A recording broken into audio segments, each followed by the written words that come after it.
देखिए, राहुल गांधी जिस प्रकार से भय फैलाकर और भ्रम फैलाकर लोगों का वोट हासिल करना चाहते हैं, लेकिन देश की जनता जागरूक हो गई है, समझदार हो गई है और इसलिए राहुल गांधी के भय और भ्रम की राजनीति में नहीं आने वाले हैं। देश की जनता मजबूती से आज नरेंद्र मोदी जी के साथ खड़े हैं। विकसित भारत के निर्माण के लिए लोग आगे बढ़कर नरेंद्र मोदी जी को सहयोग कर रहे हैं। आप तो चैलेंज स्वीकार करेंगे कि राहुल गांधी का खुली चर्चा के लिए चैलेंज किया उन्होंने? वो खुद भागते हैं चर्चा से। हम एक एक विषय पर चर्चा के लिए तैयार हैं और आज तो कांग्रेस पार्टी न जनता का सामना कर पा रही है। कांग्रेस के राष्ट्रीय अध्यक्ष आए थे, प्रेस से भी बात नहीं किए। डरकर भागने वाले तो ये हैं, ये डरकर भाग रहे हैं, जनता से भी डर रहे हैं, मीडिया से डर रहे हैं और लोगों को डराकर वोट हासिल करना चाह रहे हैं। इनके मंसूबे कामयाब नहीं होंगे। आप लोग बातचीत के रास्ते खुले हैं, ये बार-बार नक्सलियों को कह रहे हैं, लेकिन दूसरी ओर लगातार स्ट्राइक दे रहे हैं, तो नक्सल नीति पे कुछ ठोस ये नहीं है। देखिए, हमारी इच्छा है बस्तर की शांति बहाली और बातचीत के लिए कोई आगे आए तो बातचीत भी करने को तैयार हैं और नहीं तो सरकार वहां पर विकास लाने के लिए कैंपों की स्थापना करना, ऑपरेशन करना, ये लगातार चलेगा। सरेंडर कर लें, आकर बातचीत कर लें, हम सब, हमारे पास सभी ऑप्शन खुले हैं, पर हमारा उद्देश्य बस्तर की शांति बहाली और बस्तर का विकास ही है। ये पीएम श्री योजना को लेकर कि आप लोग बातचीत के रास्ते खुले हैं, ये बार-बार नक्सलियों को कह रहे हैं, लेकिन दूसरी ओर लगातार स्ट्राइक दे रहे हैं, तो नक्सल नीति पे कुछ ठोस ये नहीं है। देखिए, हमारी इच्छा है बस्तर की शांति बहाली और बातचीत के लिए कोई आगे आए तो बातचीत भी करने को तैयार हैं और नहीं तो सरकार वहां पर विकास लाने के लिए कैंपों की स्थापना करना, ऑपरेशन करना, ये लगातार चलेगा। सरेंडर कर लें, आकर बातचीत कर लें, हम सब, हमारे पास सभी ऑप्शन खुले हैं, पर हमारा उद्देश्य बस्तर की शांति बहाली और बस्तर का विकास ही है। ये पीएम श्री योजना को लेकर ये आप अभी उड़ीसा के दौरे से आए हैं, लगातार वहां पर आपसे कैसा माहौल है? छत्तीसगढ़ के लोकसभा चुनाव होने के उपरांत पार्टी के निर्देश पर छत्तीसगढ़ भारतीय जनता पार्टी के नेताओं का लगातार उड़ीसा प्रवास हो रहा है। अभी 3 दिन में कालाहांडी लोकसभा के विभिन्न विधानसभा क्षेत्रों में 3 दिन में सभाएं करके लौटा हूं। उड़ीसा में परिवर्तन की लहर चल रही है। 24 सालों से नवीन पटनायक की सरकार उड़ीसा में है। आकंठ भ्रष्टाचार में डूबी हुई सरकार है और उड़ीसा के आम लोग परिवर्तन चाहते हैं और निश्चित रूप से उड़ीसा में परिवर्तन होने वाला है। लोकसभा की सीटें भारतीय जनता पार्टी की बढ़ने वाली है और उड़ीसा में भारतीय जनता पार्टी की सरकार बनने वाली है। निश्चित रूप से उड़ीसा में परिवर्तन का माहौल है। पार्टी और सरकार का एक बड़ा गुर्बा जो है वो दूसरे राज्यों में प्रचार करेगा, झारखंड के लिए भी तैयारी है।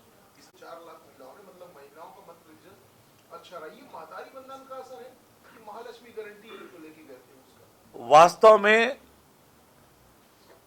नरेंद्र मोदी जी के नेतृत्व में देश में सरकार बनने के बाद माताओं बहनों के सशक्तिकरण के लिए जो लगातार काम हुआ है, बेटी बचाओ बेटी पढ़ाओ से लेकर अलग अलग योजनाओं के माध्यम से माताओं बहनों के सशक्तिकरण के लिए जो अभियान पिछले 10 सालों से चला है, उसके कारण महिलाओं में जागरूकता आई है और उस जागरूकता के कारण महिलाएं न केवल सभाओं में बढ़ चढ़कर शामिल हुई हैं, मतदान भी बढ़ चढ़कर किया है और ये नरेंद्र मोदी जी के नेतृत्व का कमाल है, नरेंद्र मोदी जी की योजनाओं का कमाल है। और छत्तीसगढ़ में हमारी सरकार ने महतारी वंदन योजना लागू की। इन सब का मिला जुला ये परिणाम है कि माताएं बहनें बढ़कर मतदान में हिस्सा ली हैं। रही बात कांग्रेस पार्टी की योजना की, तो छत्तीसगढ़ क्या देश में कहीं पर भी लोग कांग्रेस के वादों पर भरोसा नहीं कर रहे हैं और छत्तीसगढ़ में तो विशेष, क्योंकि पहले भी छत्तीसगढ़ की माताओं और बहनों को धोखा कांग्रेस पार्टी दे चुकी है, इसलिए उसका कोई असर इस चुनाव में नहीं होने वाला है। राहुल गांधी प्रधानमंत्री कब चले? निश्चित रूप से छत्तीसगढ़ का उड़ीसा और झारखंड से प्रत्यक्ष संबंध रहा है और इसके कारण से पार्टी ने उड़ीसा और झारखंड में छत्तीसगढ़ के नेताओं को चुनाव के लिए भेजा है, चुनाव में वहाँ के कार्यकर्ताओं को सहयोग करने के लिए भेजा है और जहाँ भी पार्टी को ज़रूरत पड़ेगी छत्तीसगढ़ के भारतीय जनता पार्टी के कार्यकर्ता जाएंगे, पार्टी के लिए काम करेंगे। ये कांग्रेस के पूर्व मुख्यमंत्री वो कह रहे हैं कि अगर आपको फुल रहना है स्कूल खोलिए, आत्मानंद के पीछे क्यों पड़े? चाहिए ये जो आत्मानंद स्कूल है, ये कांग्रेस पार्टी का स्कूल नहीं है, ये सरकार का स्कूल है, राज्य सरकार संचालित कर रही है और राज्य सरकार प्रदेश में शिक्षा व्यवस्था अच्छी करने के लिए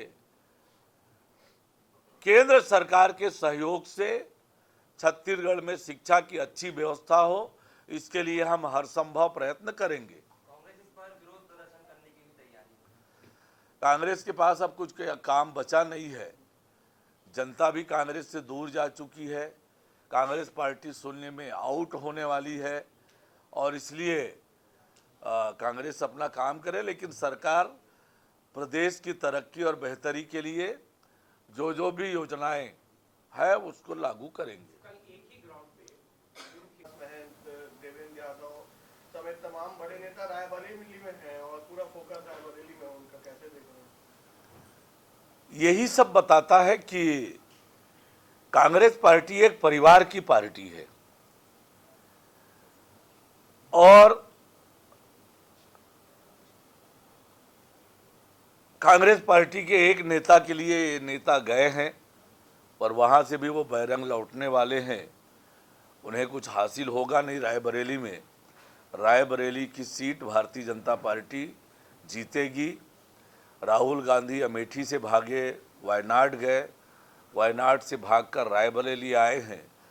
अब राहुल गांधी को कोई दूसरी सीट ढूंढनी पड़ेगी, रायबरेली की जनता भी तैयार बैठी है उन्हें वहां से विदा करने के लिए। ये समीक्षा भी आप लोगों ने की होगी 11 सीटों का प्रचार के लिए, तो रेंज को नहीं मिलता है, कैसे देखते हैं? देखिए, ये तो माननीय सर्वोच्च न्यायालय का मामला है, किन आधारों पर अरविंद केजरीवाल को अंतरिम जमानत मिली है, ये आदेश को संपूर्ण रूप से पढ़कर समझ में आएगा, पर ये न्यायालय का मामला है। पर अंतरिम जमानत तो पा गए हैं अरविंद केजरीवाल, लेकिन शराब घोटाले का जवाब तो उन्हें जनता के बीच में देना पड़ेगा। नक्सलियों का एनकाउंटर हुआ, लगातार उपलब्धि जो है वो मिल रही है। पूरी प्रतिबद्धता के साथ हमारी सरकार छत्तीसगढ़ को नक्सल मुक्त बनाने की दिशा में योजना बनाकर काम कर रही है और पहले दिन से बस्तर में शांति बहाली हो, बस्तर विकास की ओर आगे बढ़े, बस्तर के भाइयों बहनों के जीवन में परिवर्तन आए, उनके बच्चों का भविष्य उज्जवल हो, वहां विकास पहुंचे और इसलिए वहाँ शांति आवश्यक है। शांति के लिए नक्सल उन्मूलन आवश्यक है। इस दिशा में हमारी सरकार लगातार काम कर रही है। कल जो बड़ी सफलता हमारे सुरक्षा बलों को मिली है, मैं सुरक्षा बल के सभी जवानों को बहुत बधाई और शुभकामनाएं देता हूं। आने वाले समय में बस्तर में शांति कायम होगी, बस्तर विकास की ओर आगे बढ़ेगा। कांग्रेस के कुछ नेता ये कह रहे हैं हमारे कार्यकर्ता लगातार मतदान केंद्रों में सभी 11 लोकसभा में काम किए हैं। मतदान का जो रुझान, लोगों का जो मत और लोगों के जो रिस्पांस, उसके आधार पर हम लोगों ने जो मूल्यांकन किया है, उसमें छत्तीसगढ़ की 11 लोकसभा सीटें भारतीय जनता पार्टी आराम से जीत रही है।